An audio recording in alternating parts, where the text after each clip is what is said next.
Hi everyone, welcome. I apologize that I'm not able to do a live today. I am actually en route to my location. I'm going to be at Celebrate Sewing this weekend and need to prepare myself for that event. So I'm traveling right at the moment, but I didn't want you to miss out on some good video. I'm going to talk about fit one more time. I hope that you guys all know that the chest measurement is actually above the bust and that the bust measurement is around the full bust, and the waist is actually an anatomical location below the rib cage and above your hip bones. And that place where you are able to bend, that's actually your waist. Doesn't matter about the indentation or where that is. You look for the ribs, feel for your hip bones, and find that space where you don't have any bones. And then your hip is going to be in that place where you are widest at the bum. Now, sometimes we are wider in other areas, but that's going to be called the abdomen, or it's going to be called, perhaps it would be the midriff, but the hip is actually in the bum area where you are the widest. And then your bust, waist, and hips are the measurements that we use to help you decide what size you are. So I have a size chart over here, and I'm hoping, I bet it's backwards for you, but I'm hoping that it's not. And I'm gonna see if I can move my camera just a smidge. And my size chart here is blown up, so hopefully you can see it. I've got the measurements of my mannequin right here. And she has a 33-inch chest, a 37-inch bust, a 28.5-inch waist, and a 39.5-inch hip. Now, if you pull out a chart, a Sew Chic pattern chart, and look at that that grid or that chart while you're working with me here, that will help you out a lot, so you can kind of follow along with me and what I'm doing. So normally we would just look at the bust, waist, and hips. And if we looked at the bust, waist, and hip without any regard to the chest, then it would look like our mannequin is actually pretty close to a size 10, because a size 10 in the bust would be 36.5, 29.5, and 39.5. So it would be perfect for the hip, only an inch more for the waist, and only a half an inch more in the bust. But we have to look at the bigger picture here, because she has such a small chest, a 33-inch chest. That means that she has a more narrow shoulder. So if we pick our upper shoulder and chest size or bust size based on chest, if we are anything outside of a B cup, then we're going to get a much better fit in the upper body area. So if I were just to cut a size 10 for my mannequin without any regard to the chest, she would end up with a lot of width over here. The shoulders would be way too wide. You'd have lots of gaposis right here in the front, because that particular body type is expecting more in the shoulders and in the chest area. They're expecting more flesh, and our mannequin doesn't have it. She's only 33 in the chest, which means she's got very narrow shoulders. Now, this is a really typical problem for most people. And we can only regard what the bust measurement is if we are a B cup. Now, a B cup is not typical anymore. Last reports I saw, a C cup was actually more common than a B cup is.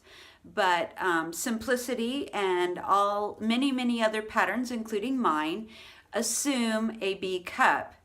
So let's take the cup measurement out of the equation right at the moment and look at the chest. So her chest is a 33, which actually means that she's a size 8.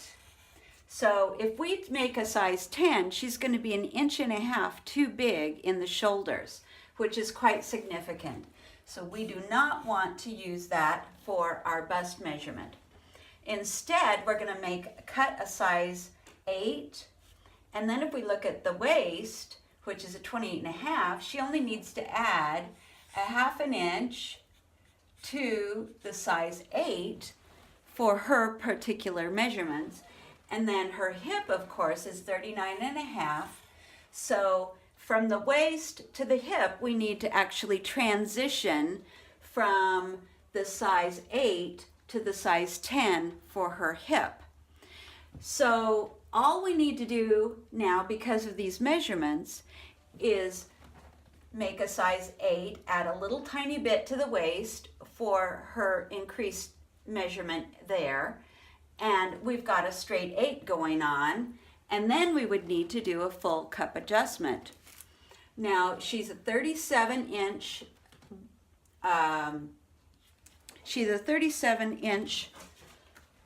bust. So if I take her chest measurement, and she would be a 35 at a B, she's 2 inches more, so if I make it a 36 would be a C, and a 37 would be a D. So if I make this into a D cup, then a size 8 is perfect for her bodice, and then I would do the full bust adjustment to add the fabric just where she needs it, right here in the bust area, and then cut this for a D cup. This pattern is going to be customized and fit exactly to her measurements. My little thumbtacks are coming out. Okay, and this little chart down here tells you how much to add. And this chart can be found on my website. There's a sizing page on my website that has this chart that tells you how much to add. And it talks all about this process of adding a little bit. So it says, from the nearest size, if your measurement is an additional 1/2 inch, 1 inch, 1.5 inches, 2 inches, or 2.5 inches, then it gives you the increments to add at the side seam. So because we are at the waist, 1/2 inch more, we need to add another 1/2 inch. So over here it tells me to add 1/8 inch to my size 8. So there we go. I'm going to make a size 8 over here, increasing just a little bit to add another 1/2 inch, and then I would follow the rest of the pattern all the way around for a size 8 and then do a full cup adjustment. So what if I have a different kind of measurement? What if I'm completely off the chart, and let's say that for this second problem here, I'm a size 8 chest, but my waist is a lot bigger. My waist goes all the way up to a size 14, and I need to make a transition. And let's say that I'm a 38 cup. It doesn't matter what cup size we are now for the bust. If we're not a B cup, then we're always going to have to do the full bust adjustment. But if I'm a 33 here and a 33 here, then I would go up to a size 14 over here from the 8. Now, on back waist length, if I follow the size 14 size over here, I'm going to have a problem because I need to know about the back waist length, right? If I'm short, if I'm tall, what am I going to do? Well, a little bit of math is going to help that out. So I can either stay with the 8 or I can transition to the 14, but either way, I have to look at the increments that have given for each of these size measurements. So if I want to start with the 8 over here, I'm going to make it easier on myself if I stay with the 8 length over here. See where that 8 is? and I'm going to move it over here. So instead of making my line to match the size 14, I'm going to make it the same length as if it were the size 8. So I'm going to go here to the 14, make my line, match it up over here where the 8 matches.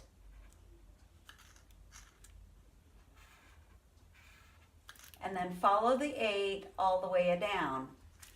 If I need to add or subtract length, you want to do that in the midriff area.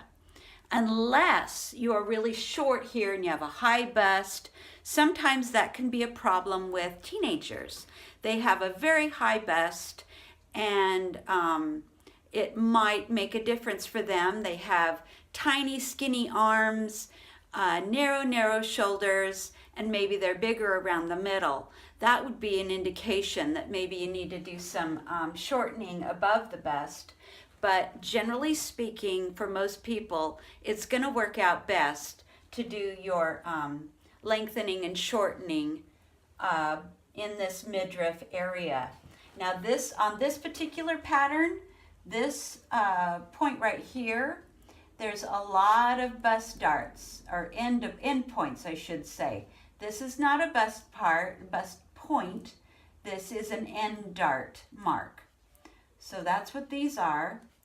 And you can actually use any one of these that actually match your body. Just hold the pattern up to you, hold the center front to your center front, and point to your bust point, and choose the dart that is actually the closest to that point. It can be a little to the outside. You do not want to be to the inside. It makes it look too small. So if you have to err on the outside of your bust point rather than on the inside of your bust point. So I'm going to follow this along, and I can choose any dart here that I feel is right. Now you'll notice that there's cross lines here at the 18, the 16, any of these points I can cross, and even if I had to go all the way over here to the 2, because that's where my bust point is, say my breasts were really close together, then I can keep following this line and match it up to the size 2. Do you see how I did that? So do just a little tissue fitting either before or after. You should always do tissue fitting anyway to make sure that you've got everything in the right place and not a lot of bulk or paper that's kind of spilling out in another place. And of course, the more you do this, the easier it will get for you, and the more you'll be able to identify the fitting problems at the tissue fit stage. So I hope that has answered some of your questions about choosing a custom fit. These, the chart only tells you where this line would go to. So if I choose the size 18, this is for a 43-inch chest. This one's a 40-inch chest, and on and on and on and on. I could just go ahead and write in the numbers, the measurement numbers there, and decide whether to draw a line right between, on the outside, or adding a half an inch or less than that, to customize to my particular measurements. And then you've got a personally drafted pattern right there with your pattern that you have purchased. So I hope that's helped, and post all of your questions, of course. I'll be happy to answer them, and I will see you again next week. Bye.